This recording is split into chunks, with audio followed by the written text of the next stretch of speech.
Hola familia, les habla Rocío Figueroa. Hoy vamos a estudiar el Salmo 28. El título que lleva esta porción bíblica dice Plegaria, pidiendo ayuda y alabanza por la respuesta. Pareciera que fuera, no sé, una paradoja o dos puntos diferentes, pero no, tienen que estar allí incluidos. Es pedir ayuda y alabar al Señor, porque cuando nosotros levantamos el altar de alabanza y de adoración al Señor, definitivamente el enemigo huye. Así que eso es un elemento de guerra, es un elemento de batalla en el cual nos permite a nosotros ver la gloria del Señor. Así que vamos a empezar la lectura. Dice así: A ti clamaré, oh Yahweh, roca mía, no te desentiendas de mí, para que no sea yo, dejándome tú, semejante a los que descienden al sepulcro. Oye la voz de mis ruegos cuando clamo a ti, cuando alzo mis manos hacia tu santo templo. Entonces, vamos a analizar esa porción allí. Primero es, ¿cuál es la decisión que usted toma cuando llega delante del Señor? Es: a ti clamaré, oh Yahweh, roca mía, no te desentiendas de mí. ¿Cuál es la decisión que usted ha tomado? Yo decido que voy a clamar. A ti clamaré. Es decir, eso está en infinitivo. A ti clamaré. Clamo hoy, clamo mañana, clamo después. A ti clamaré. Y hay una razón clara, es porque tú eres la roca mía. No te desentiendas de mí. Hablábamos en el capítulo anterior del libro de Salmos la importancia que es que usted tenga una revelación del carácter de Dios en su vida. Y aquí el salmista está mostrando que tiene esa revelación de que Él es la roca firme, la roca en el que Él confía. Después dice la razón de esto. Es decir, no te desentiendas de mí, para que no sea yo dejándome tú. Es decir, no sea yo de los que tú dejas. Esto me recuerda un principio en las Escrituras, que es el hecho de que el Espíritu Santo, en el Espíritu de sabiduría, todo el tiempo está hablándonos a nuestras vidas. Dice la palabra que alza su voz en las plazas, en los principales lugares de reunión, en las entradas de las puertas de las ciudades. Dice: ¿hasta cuándo, simples, amaré la simpleza y los burladores desearán el burlar? Volveos a mi reprensión, y aquí yo derramaré mi espíritu sobre vosotros y os haré saber mis palabras. Ese es el deseo del Señor, hablarnos en todo tiempo, revelarnos la voluntad de Él, es derramar su espíritu sobre nosotros. Pero cuando nosotros decidimos no escuchar la voz de Él, o lo escuchamos pero hacemos caso omiso, no estamos dispuestos a oír y a obedecer, entonces eventualmente la voz ya no se da, ya no lo escuchamos, ya se endurece nuestro corazón y nosotros no podemos oír al Señor. Entonces, como cuando aquella porción bíblica en las Escrituras que dice que Moisés, el Señor llama a Moisés y le dice: ve al faraón para que deje ir al pueblo, pero el faraón no lo va a dejar ir porque yo endureceré su corazón. Entonces suena como un Dios injusto, un Dios malo que voluntariamente hace que el faraón peque para después castigarlo, y no es de esa manera. De acuerdo a las Escrituras y con la porción que acabé de mencionar en el primer capítulo de Proverbios, el espíritu de sabiduría le habla a todo mundo. A todo mundo. Es más, usted no necesita ser una persona cristiana. El Espíritu Santo le está hablando en todo tiempo, le está aconsejando en todo lugar de reunión. Ahora, cuando nosotros nos adiestramos a oír al espíritu de sabiduría, con toda seguridad vamos a tener la instrucción para hacer lo que tenemos que hacer, lo que es la voluntad del Señor. De allí la importancia de que seamos ávidos para oír y obedecer. De lo contrario, se va a endurecer nuestro corazón. Depende del endurecimiento del corazón, depende de nosotros. Es como cuando un padre le habla a un hijo, y llega un momento en que le aconseja y le ha aconsejado a través de toda la vida, y si este hijo decide no hacerle caso, ya lo deja, dice que haga lo que quiera, y ya se desentiende. Allí es donde se desentiende. Entonces por eso él le dice: a ti clamaré, oh Yahweh, roca mía, no te desentiendas de mí, para que no sea yo dejándome tú, para que no sea que tú me dejes a mí, semejante a los que descienden al sepulcro. No seamos nosotros como el faraón, que se endurece nuestro corazón y ya no podemos oír la voz del Señor. Cuando el Señor decía: y no los dejará ir porque yo endureceré su corazón, es porque Si nosotros recibiendo el consejo de Dios, a veces tomamos malas decisiones y elegimos hacer lo contrario que Dios nos dice, ¿se imagina si nosotros no recibimos el consejo de Dios? Por seguro que vamos a tomar una decisión equivocada. Entonces es muy importante que nosotros atendamos el consejo del Señor, atendamos el espíritu de sabiduría para que no se endurezca nuestro corazón, para que el Señor, la voz del Señor no se aleje, para que Él no se aparte de nosotros. Ahora bien, oye la voz de mis ruegos, dice el verso 2, cuando clamo a ti, cuando alzo mis manos hacia tu santo templo. No pasemos por alto el hecho de que está diciendo que Él alza sus manos hacia el Señor. Esos son tácticas, son elementos de guerra espiritual. Aplaudir, danzar, alabar, levantar las manos al Señor en símbolo de rendición delante del Señor. No sé si ustedes recuerdan aquella porción en que Israel estaba peleando con sus enemigos y Abraham levantaba sus manos hacia el Señor, y cuando Abraham levantaba sus manos al Señor, Israel prevalecía, pero cuando las manos de él se cansaban, entonces Israel iba perdiendo la batalla. Entonces vinieron y le levantaron un hombre al lado derecho y otro al lado izquierdo las manos a Moisés para que, teniéndolas en el alto, Israel prevaleciera, porque esos son de esos elementos de batalla. Nosotros levantemos nuestras manos al Señor. Nosotros no necesitamos esperar a llegar a una iglesia, a una congregación, a un templo, y para poder levantar las manos. Y eso que algunas personas, y porque se les diga que levanten las manos, lo levantan. Es un elemento fundamental que nosotros no debemos de perder. Hay tantas cosas que nosotros necesitamos restaurar en nuestra alabanza, que necesitamos restaurar en nuestro diario vivir como elementos fundamentales y efectivos de batalla y de guerra para vencer. Vamos a leer de verso 3 al 5. Dice así: no me arrebates juntamente con los malos y con los que hacen iniquidad, los cuales hablan paz con sus prójimos, pero la maldad está en su corazón. Dales conforme a su obra y conforme a la perversidad de sus hechos. Dales su merecido conforme a la obra de sus manos, por cuanto no atendieron a los hechos de Yahweh, ni a la obra de sus manos. Él los derribará y no los edificará. Paremos aquí un momentico. Acuérdense que cuando las escrituras hablan de sus enemigos, nosotros estamos mirando, es el marco del enemigo espiritual, y no estamos viendo personas físicas, no estamos viendo que tengamos guerra contra carne o sangre, sino contra huestes espirituales en la zona celeste. Entonces, partamos de ese hecho, porque eso nos va a ayudar a entender las escrituras. Si no, sería ilógico que se nos estuviera invitando aquí a que nosotros deseáramos el mal a alguien y Señor castígalos y Señor derríbalos y Señor nunca los edifique. No, eso no es el carácter del Señor. El carácter del Señor para nuestras vidas es que nosotros amemos. El carácter del Señor es que para nuestras vidas es que nosotros perdonemos, que nosotros tengamos misericordia de las demás personas y que nosotros veamos la perspectiva eterna. Porque no son ellos el problema, sino lo que actúa, las huestes espirituales que actúan en ellos. Así que entendiendo ese principio, porque un principio fundamental bíblico no rompe ni daña otro principio bíblico, entonces todo se sustenta en la palabra. Así que estamos hablando de enemigos espirituales. Con ellos sí, sin misericordia. Es decir, con ellos hay una batalla y hay que ponerlos en su sitio, hay que echarlos fuera, hay que rechazarlos, hay que callarles su boca y ¿sí me entiende? Es a entender con claridad qué es lo que el Señor espera y quiere de nosotros. Entonces, vamos a leerlo nuevamente para que tengamos esa claridad. No me arrebates juntamente con los malos y con los que hacen iniquidad, los cuales hablan paz con sus prójimos, pero la maldad está en su corazón. Cuando el enemigo empieza a hablar, regularmente empieza a hablar supuestamente paz a nuestras vidas y beneficio a nuestras vidas.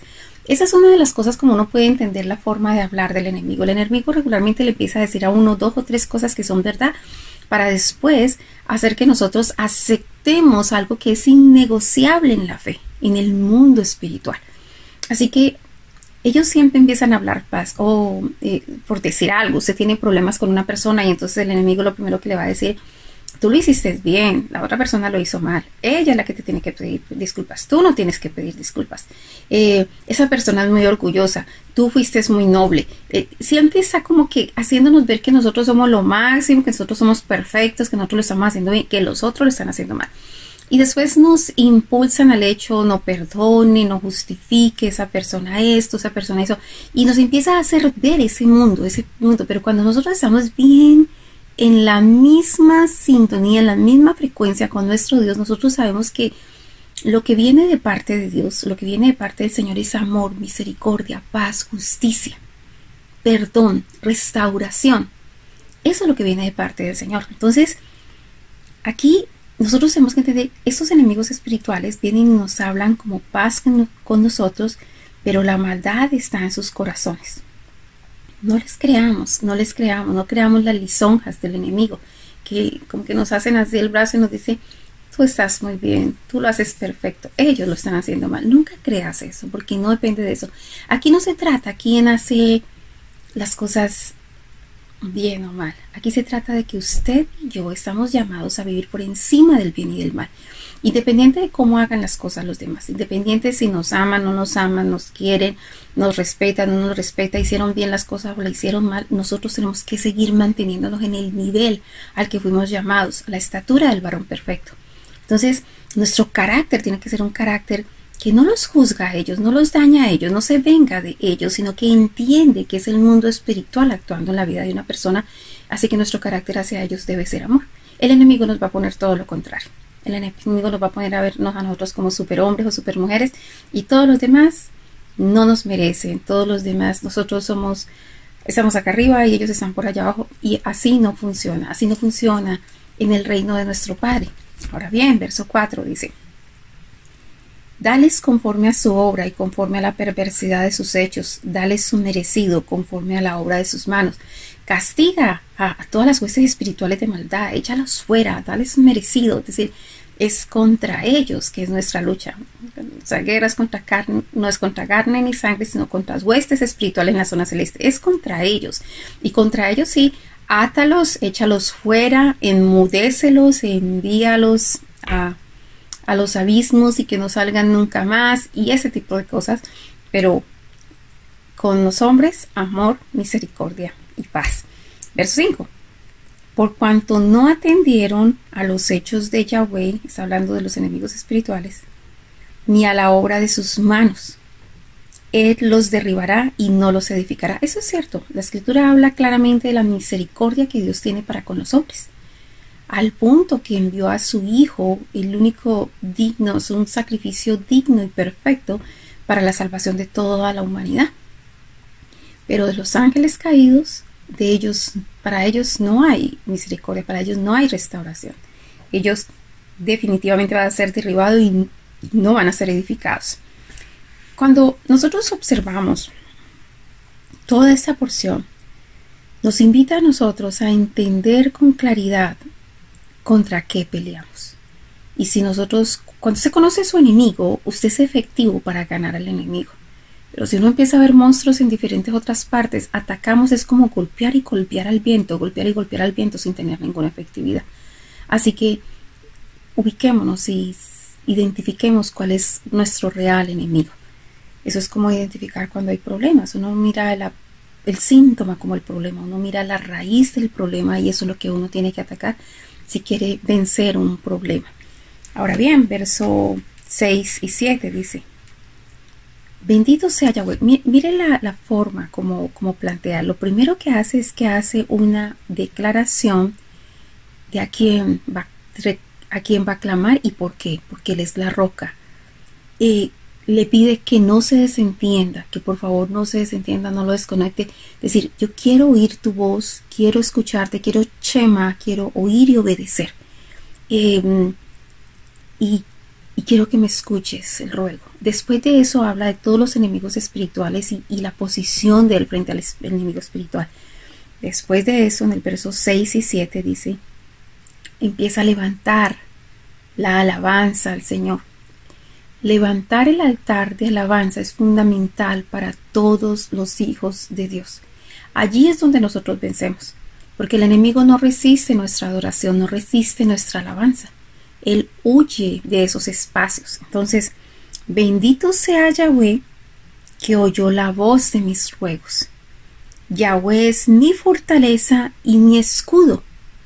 En él confío mi corazón, en él confió mi corazón y fui ayudado. Por lo que se gozó mi corazón y con mi cántico le alabaré. Eso es algo que el enemigo no resiste. Pueda que el salmista haya tenido toda esta, en el verso 3 al 5, como todo este conflicto con el enemigo y todo, pero en el 6, en todo el verso 6 y 7, él está levantando el altar de adoración, el altar de confianza al Señor. Él está tributando esa alabanza y esa gloria al Señor. Verso 8. Yahweh es la fortaleza de mi pueblo y el refugio salvador de su ungido. El Señor es suficiente para toda nuestra nación, para todo nuestro pueblo, es suficiente para mí. Él es refugio, es saber que es fortaleza y es refugio. Cada vez que nosotros hacemos este tipo de declaraciones, y cuando es una declaración realmente sentida y es una declaración de fe, es porque es una declaración revelada en nuestras vidas. Y podernos sostener en la revelación. Cuando nosotros tenemos una revelación, eso nos da convicción, y la convicción nos da toda la fortaleza, toda la fuerza, toda la fe para mantenernos en esa convicción. Así que por eso es tan importante que nosotros tengamos la revelación del carácter de Dios para nuestras vidas. Yahweh, lo repito, verso 8, Yahweh es la fortaleza de su pueblo y el refugio salvador de su ungido. Es nuestro refugio, es nuestra fortaleza. Verso 9. Salva a tu pueblo y bendice a tu heredad, y pastorealas y susténtales para siempre. En su oración, en su petición, Él no ha olvidado a su pueblo. Él no ha olvidado por los otros que tiene que pedir. Y esto es bien importante. Hay momentos en nuestra vida donde el enemigo hace que nosotros nos enfoquemos tanto en nosotros. Uno casi siempre que observa el cuadro de una persona en depresión, de una persona con pensamientos suicidas, son personas que el enemigo ha hecho que ponga demasiado los ojos en ellos. Cómo yo me siento, lo que yo quiero, lo que yo no tengo, lo que yo me merezco, lo que los otros no hicieron, y todo va girando y girando alrededor de yo y yo. Pero cuando esa persona logra quitar los ojos de sí y empieza a mirar las necesidades de otros, empieza a mirar, no sé, todo lo que podría hacer por otra persona, cambia completamente ese marco y puede vivir la vida y ser agradecido de ver tanta bendición que tiene sobre su vida.